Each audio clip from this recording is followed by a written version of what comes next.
Really start dressing like this because we seen the rappers do it. Lil Wayne, Lil Uzi Vert. Lil Wayne looked like Whoopi Goldberg and 2 Chainz had a baby. My grandmother always made culo. Well, that's just a little clip of what you can expect from native Bay Area comedian Hannibal Thompson. And he's joining us live in studio now with more on his upcoming show. Hannibal, thanks so much for joining us. Hey, I'm glad to be here. Thank you for having me. I have to ask, how bad was my joke in the beginning? No, it was pretty good. It was okay? It was pretty good. You know, as a comedian, as a stand-up comedian, I like a halfway well-written joke. Halfway well-written. Okay, listen, I'll take that. That's better than nothing. Exactly. Well, Hannibal, let's talk about you and your career. When did you first get into comedy? Like 13 years ago. And Yeah, why? Was it a passion, or were people telling you, hey, you should really do this? No, it was a passion. I wanted to be a comedic actor, though, coming up as a kid. And stand-up is a kind of a thing I fell in love with after Kings of Comedy. Mm-hmm. Yeah, my dad was a big stand-up fan. And I was watching Kings of Comedy, and I was watching Bernie Mac's set.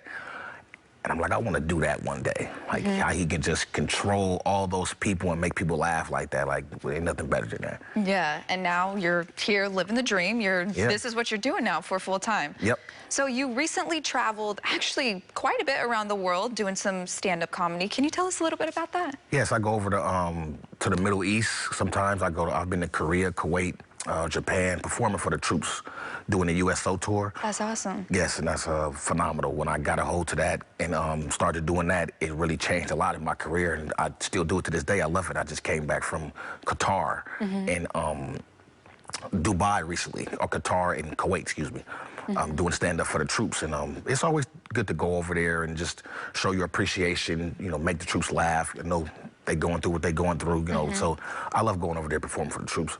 And doing that is so awesome that you do that. You said something, you said that it changed your career, going over there, performing for the troops, performing stand-up comedy in the Middle East. How did it change your career? In what ways? Well, one thing about stand-up is when people see you do certain things or certain gigs, they tend to you tend to get booked for other stuff and bigger stuff and better stuff, because if they see you can go perform over, because they have certain rules.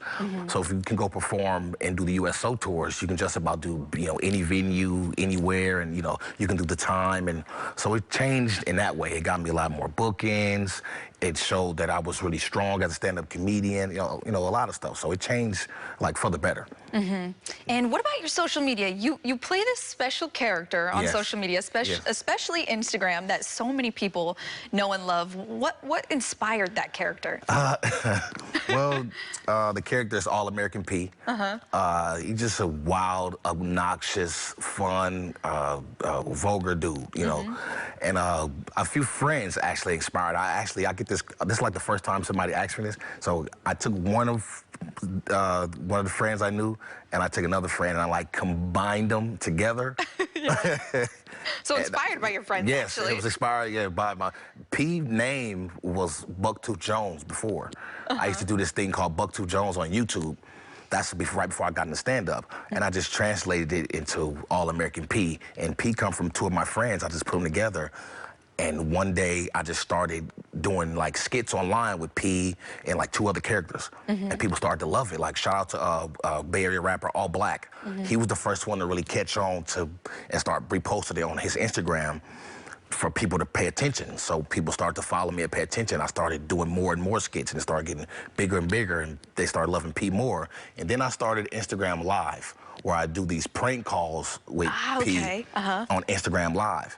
And that just exploded, you know. And how does that work? You prank call people right there live, so you have people tuning in watching this. Yes. And then you just go into character. I just go into character with the wig on and the glasses. I'm on Instagram Live, and I prank call, I feel bad, old people, like 50 years old enough. If you ever got somebody you want me to call, just let me know. Anyway. If they're watching this at home. Right. 50 years old enough, I prank call, like, older people with the character, and it's just a bunch of stuff. I ask them a bunch of questions about their kids and stuff like that, and it's more of the shock value from the person I'm calling and the jokes I give off with P.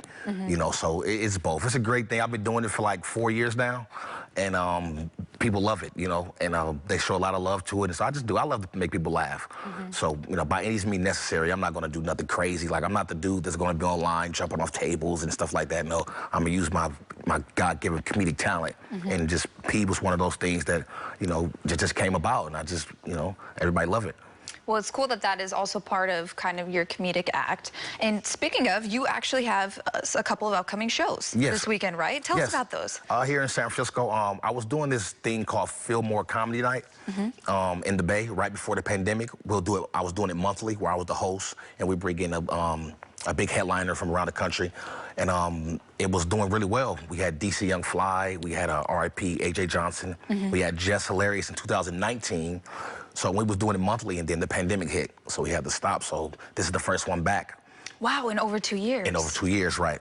So people must be excited. Yeah, exactly, yeah. We got Jess Hilarious back for 4 shows in 2 nights, Friday and Saturday, over at the War Memorial Theater, inside the Green Room here in San Francisco. That's awesome. Yeah, so everybody fired up about it. You know, I can't wait. It's our first time back in 2 years, so I'm excited. I'm super excited. I can't wait. Well, you must also be excited about your comedy special coming to Amazon Prime as well, right? So I have this is my second one, actually. The second one? Yeah, my first one, Out of Control, was on Amazon Prime and on-demand cable, produced by Comedy Dynamics. So I'm working on my second one now. I think I'm gonna shoot in Las Vegas. That's coming so up. exciting. So people can catch that on Amazon Prime, just like your first one. Yep, on Amazon Prime and cable on demand. Well, that's so awesome. Okay, so one more thing before I let you go. Question of the day, I kind of need you to give us a joke. Do you have one joke you can roll off your tongue, or am I putting you on the spot too much? You want me to tell you like a thing about comedians? It's like a... Yeah, tell me. Tell me. That's like the #1 question you don't ask a comedian. Ah, okay. So I'm learning right here on the show. On the show, on the spot. Don't do it. Yes. Okay. Comedians kind of like, tell me a joke. No. Come to the show. Come to the show. This weekend, Friday and Saturday, September 2nd and 3rd. I got all the jokes in the world for you. That's awesome. I had to try. You know? No problem. I had to try. No problem. No, everybody tried in 13, 14 years. A lot of people ask that, so you're not the first. Well, thank you so much for joining us here on Live in the Bay. We're so happy to have had you. Oh, thank you. Thank you for having me. Of course. To learn more, head to liveinthebay.tv.